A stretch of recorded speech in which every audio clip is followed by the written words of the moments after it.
a violent gang of moped thieves went on a 2-day crime spree across Peterborough. Their targets, fast food delivery riders. So the first attack took place on the 8th of January, around 5:30 in the evening. The victim had just been to a fast food restaurant to pick up his order. Whilst he was attempting to deliver that order, the two suspects stepped out in front of the moped. One of them brandished a knife towards the victim's chest. Give us the bike, man. Come on, take it. Get over there. Understandably, fearing for his life, got off his moped, and the two suspects jumped onto it and proceeded to drive away. The shaken delivery driver called the police. When the stolen moped was found later set alight, police suspected it had been used in a joyride. It very much was a case of, we're going to take your moped and there's no real reason behind it. The following evening, at around 6:30, another delivery rider was dropping off a pizza less than a mile from the first robbery. The three approach the victim on his moped, and at that point one of them produces what's described as a large-handled green kitchen knife and brandishes that in his direction and says, "Give me the scooter." At that point, the victim tries to get away, but he's pushed off his moped. They take that and they disappear. 40 minutes later, the gang struck again. Now with 2 stolen mopeds, the suspects roamed around the city recklessly. The suspects were picked up on CCTV, driving on pedestrian areas, going the wrong way round on main roads, generally causing havoc. The gang then approached a 4th delivery rider.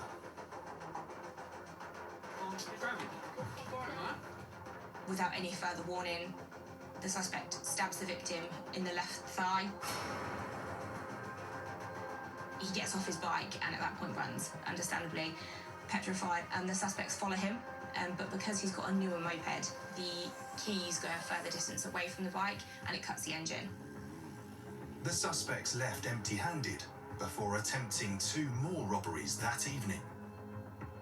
At this point, obviously, we realised that a fairly prompt police response was needed. A police helicopter was deployed to search for the gang, and at 8:47, they were spotted. Last 16, we're on scene. Contact with those 2 mopeds. We ended up managing to pick up the suspects using the thermal imaging cameras. They're now off-road. Take it to the footpath behind Wilton Close. At that stage, they are just driving around Peterborough, down residential streets, down small wooded footpaths, in any attempt to get away.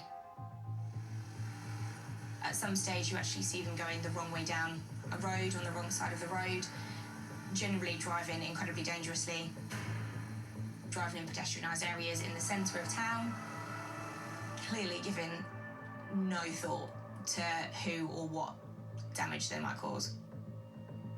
What the gang did next astonished the police.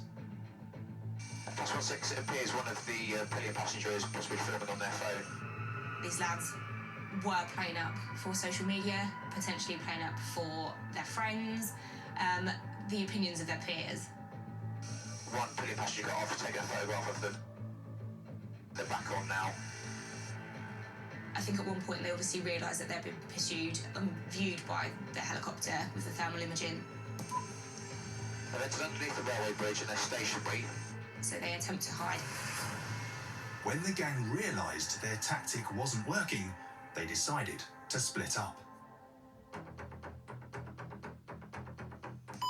16, both vehicles are stopped. One's off and running. Police continued to track one suspect. The helicopter followed him and maintained sight on him and managed to follow him to the back of a residential street where you see him discard the moped and make a run for the back of a garden fence. Got one decal down, guard popping. And he's in the, trying to get the back door, trying to force the back. He's forced the back door in. Officers soon followed before arresting their first suspect, Harvey Carr, at his home address. There's no current arrest. Then, something extraordinary happened.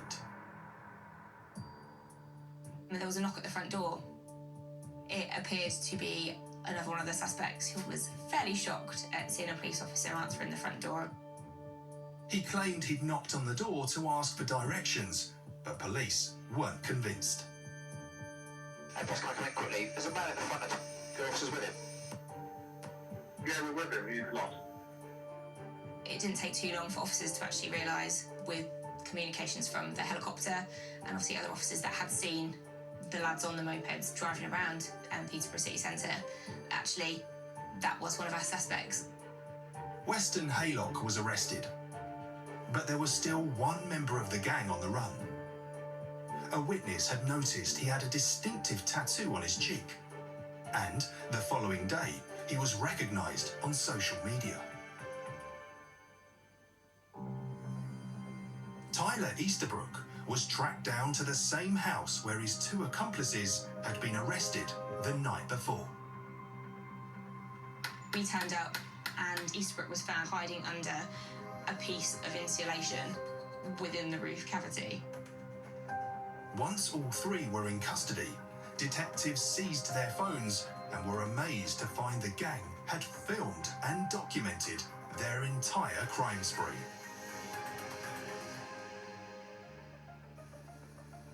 We saw countless videos from various social media platforms that the three lads had made during the course of that evening, showing them setting fire to the mopeds, revving the mopeds that they'd stolen. You could see the police helicopter in the background of some of them. There was messages saying, "Shall we go and rob some peds?" 18-year-old Weston Haylock was jailed for 2 years, 10 months. Harvey Carr, who was also 18, got 3 years, 2 months. And 19-year-old Tyler Easterbrook was sentenced to 6.5 years. They didn't care at all who they hurt, any laws they broke, of just complete disregard for anything other than their want to evidently go out and have a good time. And quite frankly, what has it achieved for them? Prison time. Some superb